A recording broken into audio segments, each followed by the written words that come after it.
Latrice and welcome back to my channel. I'm so excited to be here today. So what I have for you guys today is more of a chit chat. It is about the items that are no longer on my wish list and why. For context, like thinking of my very first one that I put out a while back as well as this one. So let's get started. All right, so as y'all know, I'm grabbing my notebook. It may not be very helpful, but we're gonna see. And I'm gonna do my best to go by brand again because I feel like it's easier to kind of just keep up with the conversation that way. All right, so I'm looking at 2023. I'm like, where's 2022? Oh, I found it. It's funny too, looking at my planner, is that for some of these I wrote removed by it. I'm like, oh, I was very clear at that moment. So yeah, all right. Let's talk about Christian Dior. So for Christian Dior, as you guys know, I do have the saddlebag, and y'all, it was interesting. I wanted the Lady Dior as well initially, but in a smaller size. However, after I got my saddlebag, it like completely fell off. Now, I won't lie, I haven't like tried the bag on myself, but I don't know, just something in me just no longer wanted it. I think for me, when I think about Dior at this time and their current offerings, the saddlebag is like the most me bag that they have. It's interesting, it's cool, it's fun, it has a funky shape. I understand it's not that functional, but I don't think I got it for that reason. I think it's just a look, and I got it for that look. And I do personally think it's a new age classic. There's old classics, but I think when a new generation comes along and looks back, the saddlebag will be a classic for Dior. I think it already is. It's not as classic as a Lady Dior, but it's a classic. And when you think about people in culture who have worn the saddlebag, that people, the new generation will look to, like, who wore that? You're gonna see that. It's gonna be very similar to how people feel about seeing like someone notable in another handbag. I just think it's going to be like that. This is not to argue about whether this Dior saddle is a classic or not. It's just to say that when I got that, I realized I was very satisfied with Dior for the time being. For Louis Vuitton, wow. Honestly, y'all, I got most of everything on my wish list from there, so I'm very excited. Which is such a blessing. The one thing that I did not get was the Sherpa bum bag with the large monograms that was released in 2019. Such an iconic, gorgeous bag still. However, one of my friends cautioned me against it because it's like, I can't see paying that type of money if it ain't leather, because you know that bag was already expensive, but then sold at a premium. Just kind of takes it over for me. And yeah, I just, you know, I think there's just some items when you live without them so long, you don't even, like, it doesn't even faze you anymore. And I think, you know, my bum bag era, granted, I love the current full monogram one that I already have, but I'm like, that's more than enough. I really don't know why. I don't know what it's called. It's just a Prada shoulder bag, but it's not the Clio. However, I don't know if I really want that. That was already on my like not completely necessary list, but something that I really liked. And I would say for that specifically, Celesta, she is such an amazing creator. She knows so much about like handbags, and I really always trust her judgment. She released a TikTok discussing what people aren't talking about when it comes to the Prada Clio. And something that she discussed was that it just didn't fit a lot. And I was like, oh yeah, like I could tell the bag that I wanted while it wasn't the Clio, it's like basically like a cousin to the Clio.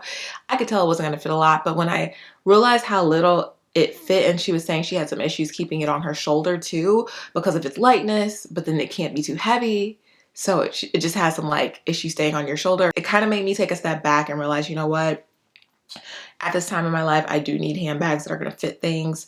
I do think there will be a phase and a period where it doesn't matter what they fit, because y'all know me, I love a small handbag. But for right now, I think it's better to get more functional pieces. And if that's one of the kind of key issues with it, then I think I'll save my money. Actually, I know I'll save my money. Hold up. All right, let's talk about Chanel. There's a lot of Chanel stuff that fell off, I think. Okay, so the Chanel Jumbo size bag. Y'all, let me tell you about this. So I actually got a Chanel Maxi bag. It was a newer version. So for the Jumbo, I wanted the vintage version. But I got a newer version Chanel Maxi, and that thing was so heavy. Now, one of my closest friends had already told me she sold her Jumbo because it was just too heavy.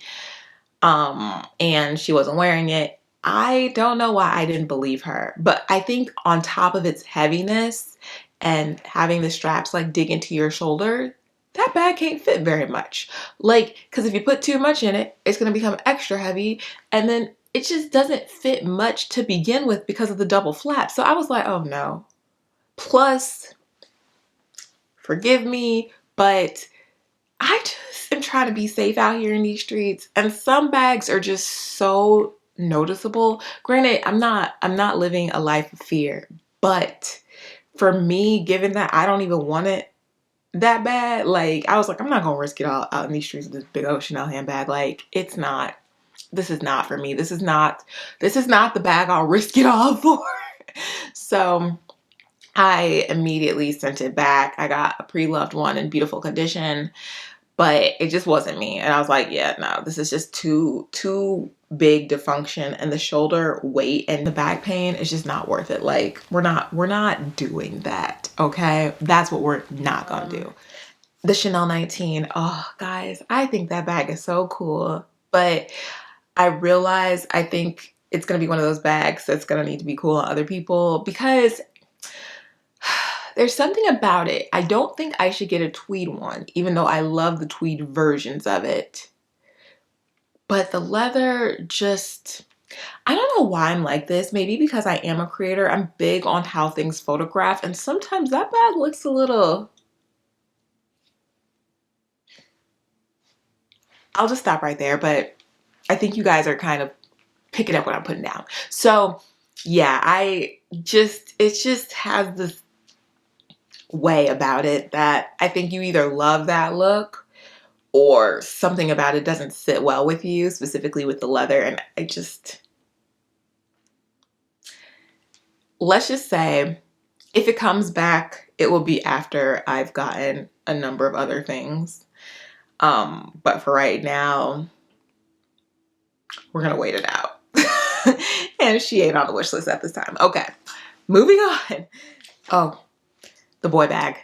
Guys, I don't even think I need to go into that story. I've told you guys a million times, but I got one. It didn't work out, so she's off the wish list. But she was something that I did get and was like, you know what? Nah. And that was all she wrote. So, all right, guys, those are ones that are just off the list. Still on the maybe side of things for me is the Prada puffer. So here's what if I had an issue, my issue would be.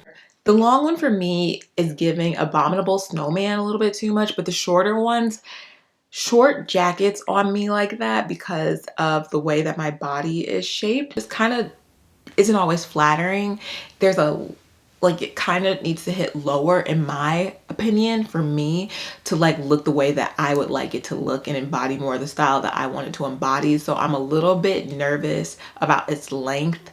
The short one, it may be too short, and the long one may be just a little too just puffy. And for Celine, the drawstring Cabas bag, that is now on the maybe list. I just need to try it on because I don't like mini totes.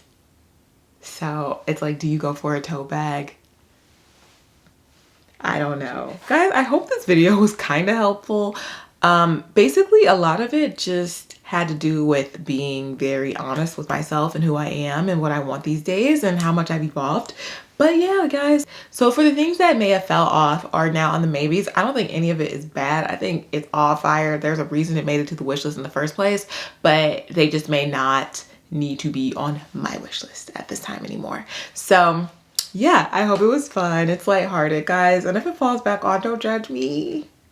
Don't judge me. I'm trying to figure it all out too out here. So that's everything I have for you guys today. And I hope you enjoyed this video. And if you did, please make sure to like, comment, subscribe, and hit that bell for notifications each time I upload. I'll chat with you later. Bye.